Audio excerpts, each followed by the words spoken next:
नमस्कार मित्रों, आज मैं वाक्य जो अर्थ के आधार पर 8 प्रकार होते हैं उनके बारे में डेफिनेशन बता दिया, मैंने उदाहरण बता दिए।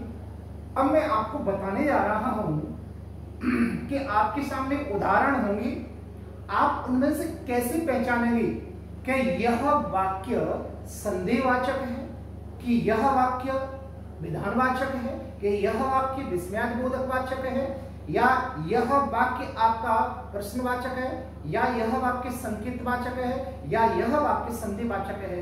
इसके बारे में और मैं आपको आज इस टॉपिक की अंतिम लास्ट वीडियो है, आज मैं बताने जा रहा हूं कि उदाहरणों के माध्यम से आप कैसे पहचानेंगे।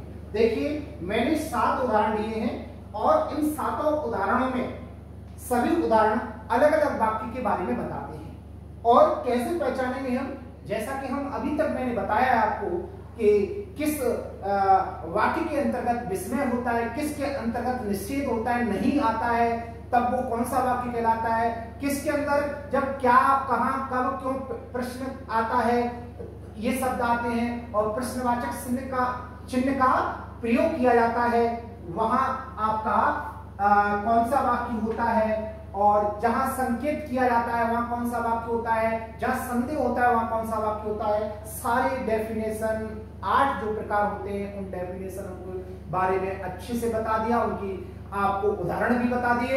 अब परीक्षा में कैसे आएगा, आपके सामने वाक्य होंगे और वाक्यों के बारे में बताना होगा कि यह वाक्य इस वाक्य के अंतर्गत आता है। आई होप, मुझे विश्वास है कि आप इन सब के बारे में मेरे साथ साथ बताएंगे और मैं भी आपको बताऊंगा। उदाहरण, फर्स्ट उदाहरण आपके सामने प्रस्तुत करने जा रहा हूं। हाय हाय, चोरों ने सारा माल साफ कर दिया। चोर आए घर पर, सारे माल को उड़ाकर ले गए, चुरा के ले गए। हाय, तो विस्मय, आश्चर्य, हर्ष, ये चीजें किस वाक्य के अंतर्गत प्रकट की जाती है?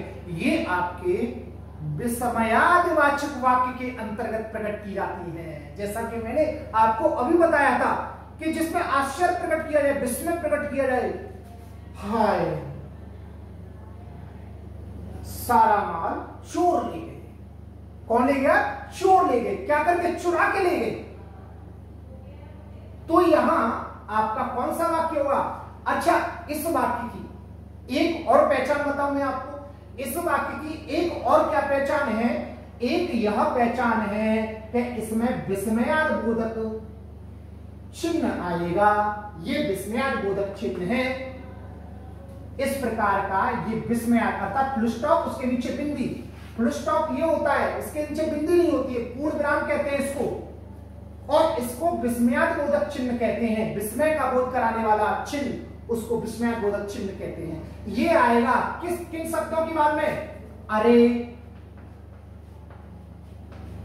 हाय, वाह,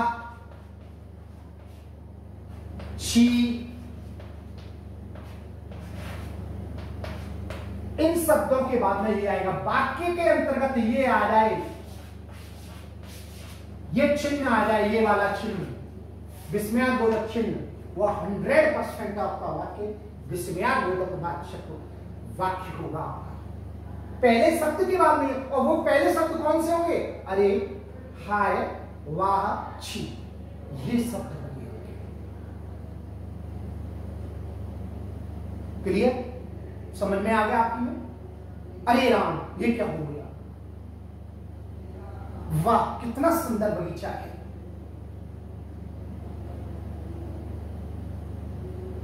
अरे भैया, अरे भैया, ये क्या हो गया? तो कहने का तात्पर्य आश्चर्य, विस्मय, हर्ष, ये सभी विस्मयादिबोधक के अंतर्गत आते हैं। ये सारे शब्द जितने भी मैं बता रहा हूं आपको, और इसकी पहचान यही है कि पहले शब्द के बाद में ये विस्मयादिबोधक चिन्ह आएगा। इसकी 2 डेफिनेशन, एक तो हाय, अरे, वाह, छी इत्यादि विस्मयादिबोधक चिन्ह आएंगे, और उनके बाद में ये विस्मयादिबोधक चिन्ह का प्रयोग किया जा रहा है। इसको देखकर आपको कुछ भी डेफिनेशन वगैरह नहीं आती है, इसको देखकर आप पहचान सकते हो कि यह वाक्य विस्मयादिबोधक वाक्य। तो आप लिख दीजिए यहां, विस्मयादिबोधक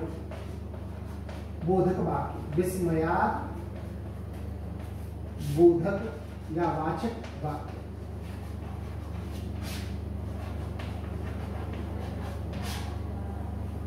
नेक्स्ट, आपकी यात्रा मंगलमय हो। आप किसी के लिए यात्रा पर कोई जा रहा है, आपका भाई बहन चाचा ताऊ वगैरह जो भी जा रहे हैं, आपके दूर यात्रा करने जा रहे हैं, मथुरा वृंदावन घूमने जा रहे हैं, पीताम्बरा के दर्शन करने जा रहे हैं, या कहीं और जा रहे हैं, गोवर्धन की यात्रा करने जा रहे हैं, तो आपने अपनी इच्छा के अनुसार कहा कि आपकी यात्रा मंगलमय हो, आपको शुभकामनाएं, आप अच्छे से जाएं, सुकुशल लौटे, आप सुकुशल पहुंचे। आप जब इस प्रकार के शब्दों का आप प्रयोग करते हैं तो वहां आपका कौन सा होता है वाक्य? वहां इच्छावाचक वाक्य होता है, जहां इच्छा प्रकट करते हो। आप इच्छा प्रकट कर रहे हैं आपकी स्वेच्छा से, किसी के लिए आपका प्रेशर नहीं है किसी का। अगर प्रेशर से कहें आप किसी बात को तो अलग चीज है, लेकिन यहाँ आप अपनी स्वेच्छा से अपनी बात को प्रकट कर रहे हैं आप। और जब स्वेच्छा से जहां जिस वाक्य के अंतर्गत बात प्रकट की जाती है वहां कौन सा वाक्य होता है? वहां आपका इच्छावाचक वाक्य होता है। आई होप, मुझे विश्वास है, मुझे उम्मीद है आप समझ गए होंगे। यहां हो गया आपका इच्छावाचक वाक्य, इच्छा प्रकट की है।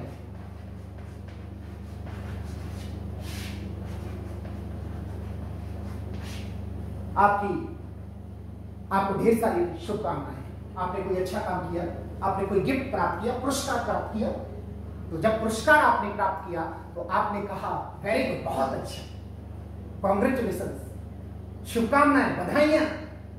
जन्मदिवस पे बधाई देते हो आप, नववर्ष की बधाई देते हो, दीपावली की बधाई देते हो, आप होली की बधाई देते हो, बधाइयां, उत्सवों पे बधाई देते हो, स्वेच्छा से बोलते हो। दूसरे के लिए जो आप शुभकामनाएं देते हो, इच्छा से देते हो, खुशी से देते हो, मुस्कुरा के देते हो, वे सभी आपका इच्छावाचक वाक्य के अंतर्गत आएंगे। नेक्स्ट, प्रभात प्रतिदिन विद्यालय जाता है।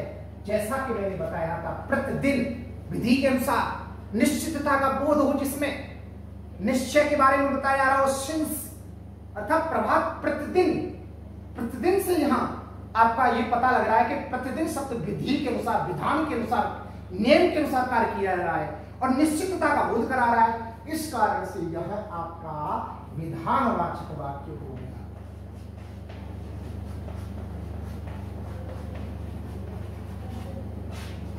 अर्थात प्रभात प्रतिदिन विद्यालय जाता है, कौन सा वाक्य? विधानवाचक वाक्य, विधानवाचक वाक्य, अर्थात जिसमें निश्चितता का बोध हो से विधानवाचक वाक्य कहते हैं। नेक्स्ट, यदि बाढ़ न आती तो फसलें नष्ट न होती। यदि बाढ़ न आती, संकेत किया जा रहा है यदि बाढ़ें नहीं आती, बाढ़ नहीं आती, बाढ़ इट मीन्स पानी का बहाव तेज गति से आता है, एकदम घर मकान वगैरह किसी को नहीं देखता, डुबोता हुआ आता है एकदम।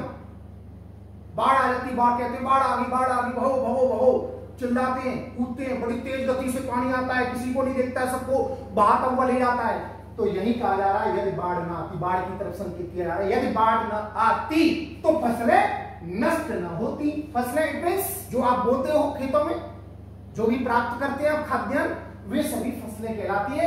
यदि बाढ़ ना आती तो फसलें क्या नहीं होती? नष्ट नहीं होती। आई होप, मुझे विश्वास है, उम्मीद है कि आप इसको भी समझ गए होंगे। राम बहुत अच्छा पत्र लिखो।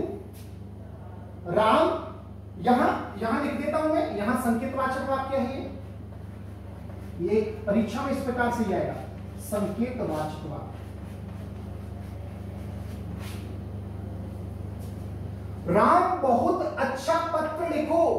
राम बहुत अच्छा पत्र लिखो।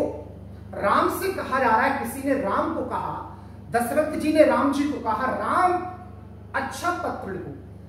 पत्र कैसा होना चाहिए? अच्छा लिखो। किसको अनुमति दी जा रही? दशरथ अपने बेटे जी को अनुमति दे रहे हैं, राम एक अच्छा पत्र लिखो। तो यहां आज्ञा दी जा रही है, अनुमति दी जा रही है, ऑर्डर दिया जा रहा है। कौन दे रहा है? पिता पुत्र को दे रहा है। क्या दे रहा है? ऑर्डर दे रहा है। जहां ऑर्डर दिया जाता है, अनुमति दी जाती है, जहां आज्ञा दी जाती है, वहां आपका वाक्य होता है आज्ञावाचक वाक्य।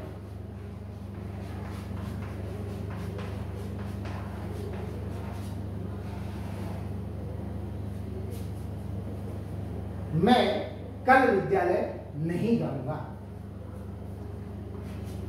जैसा कि आपको बताया गया है, जैसा कि आपको बताया गया है कि कि मैं कल विद्यालय नहीं जाऊंगा।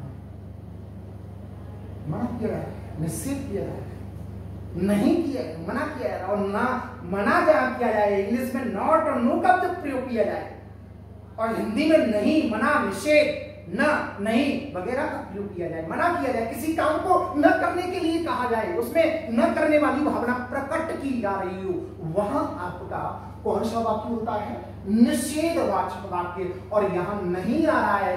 अच्छा, सभी वाक्यों की एक अलग अलग पहचान है। यदि आपके पास में बुद्धि है और बुद्धि विवेक हमारा जब काम करता है तो बड़े से बड़ा कार्य भी हमारा सफल होता है। वही लोग कुछ कर गुजरते हैं सौदा मौत का करते, कहते हैं तूने राह क्या चुना जिस राह में पत्थर ना हो, और मंजिल का मजा तुझे क्या मिले जब पाँव में कोई दर्द ना हो। तो यहाँ नहीं है, जो नहीं शब्द है यहाँ ये निषेधवाचक, निषेधता का बोध करा रहा है। तो इस प्रकार यह वाक्य निषेधवाचक वाक्य हो जाएगा।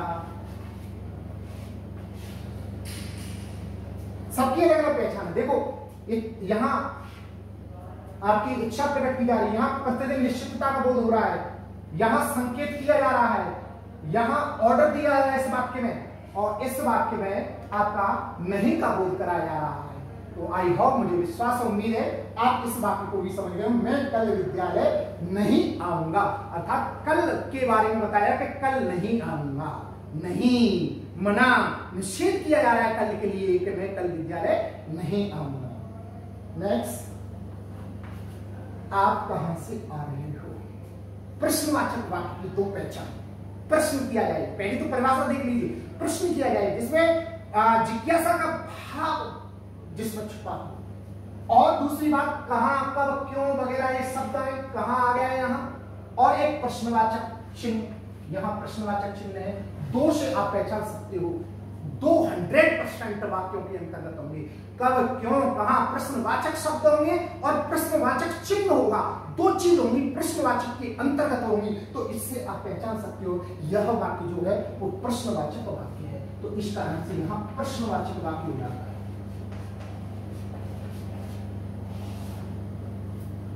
तो यहां हाय, चोरों ने सारा माल साफ कर दिया, विस्मय प्रकट किया जा रहा पहले वाक्य में, और विस्मय का चिन्ह भी है और हाय विस्मयाबोधक शब्द भी है। तो दो शब्दों से विस्मयादि, जिसमें विस्मय, आश्चर्य, हर्ष वगैरह प्रकट किए जाते हैं, उसको विस्मयाबोधक वाक्य कहते हैं। जहां स्वेच्छा से, अपनी इच्छा से किसी को मंगल कामना दी जाती है, वहां आपका इच्छावाचक वाक्य होता है। जैसे आपकी यात्रा मंगलमय हो, यहाँ इच्छावाचक वाक्य है। नेक्स्ट, प्रभात प्रतिदिन विद्यालय जाता है, यहाँ विधानवाचक वाक्य है, क्योंकि प्रतिदिन निश्चितता का, सेंस का इसमें बोध कराया जा रहा है, निश्चितता का बोध कराया जा रहा है, विधि का बोध कराया जा रहा है, नियम का बोध कराया जा रहा है, ज्यों वाक्य को प्रस्तुत किया जा रहा है। इस कारण से यह आपका विधानवाचक वाक्य हो जाएगा।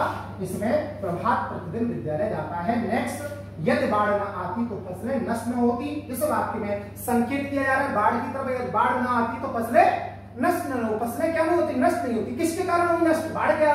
तो बाढ़ न आती तो फसलें नष्ट नहीं होती।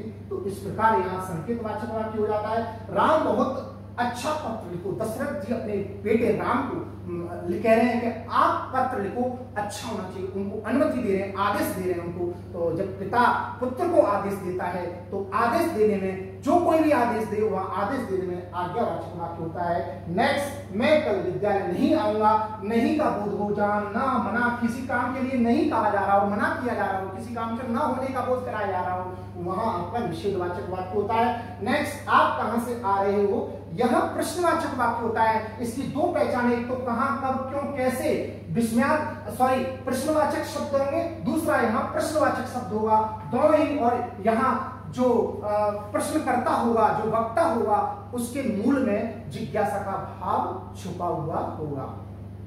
आई होप, मुझे उम्मीद है, विश्वास है, अर्थ के आधार पर जो वाक्य के 8 भेद होते हैं इनको आप अच्छे से समझ गए होंगे। Have a nice day, all the best, may God bless you.